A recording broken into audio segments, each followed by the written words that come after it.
जो 1947 में हमने अपनी बहनों की इज्जतें लुटाई थी ना, वो जाया ना जाए। आज उनकी रूहें तड़प रही होगी, कब्रों में तड़प रही होगी वो बहन। खुदा ना हादसा, वो हमें कम से कम ये दुखता ना कि हमारी बहनों की इज्जतें लुटी हरामजादे हिंदुओं ने या अंग्रेजों ने। यकीन करें अगर ये हालात रहे ना तो ये सारे अमीर हमारी बहनों को रोड पे पसंद किया करेंगे।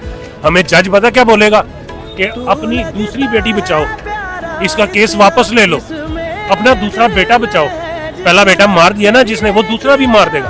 हमारे कोर्टों में ऐसे हो रहा है। कैवेलरी में एक ऐसा नहीं हुआ था कि एक बेटे ने अपनी बहन के लिए लड़ा, उसको मार दिया गया, कोई सबूत नहीं मिला। आखिरकार उस एक गार्ड की कमीज मिली जिसके ऊपर ब्लड लगा हुआ, फिर फंस गया। फिर उसकी माँ ने कहा था जज साहब को कि जज साहब मेरी बेटी जवान घर में बैठी हुई है, अगर मैंने यहाँ पे खड़ी ली ना वो उसको ले जाएंगे, और वो मुझे कह रहे हैं कि तेरे घर से नंगी करके लेके जाएंगे अपने घर तक। वो माँ ने कहा था कि अगर मेरी बेटी की जमानत दे सकते हो ना और मेरी सारी उम्र की जमानत दे सकते हो तो मेरा केस आगे लेके चलो। और जज साहब चुप हो गए थे, जवाब नहीं था।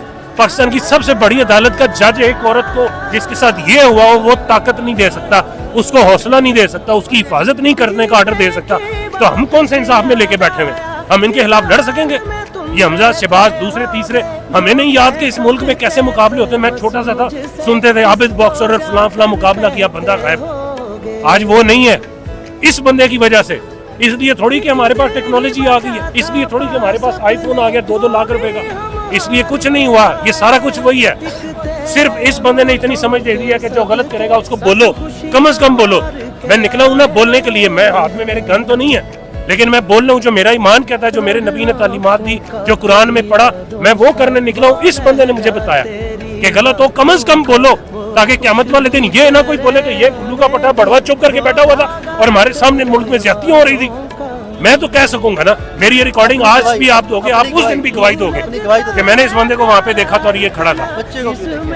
इसीलिए कि आप सबको भी ये लगे कि ये गोलियां नहीं देने आया। ये भी तो हो सकता था कि मैं बड़े आराम से आता, आराम से बैठता, जिधर रश होता मैं थोड़ा सा दूर रहता और जाता, सेल्फी लेता और लगा देता जी मैं खड़ा था। सबसे अपनी मेरी जिंदगी की सबसे कीमती चीज ये मेरा बेटा है, इसको मैंने आगे बिठाया हुआ इसी रास्ते के ऊपर, जिधर से खुदा ना कोई आएगा तो यहाँ से चल के जाएगा।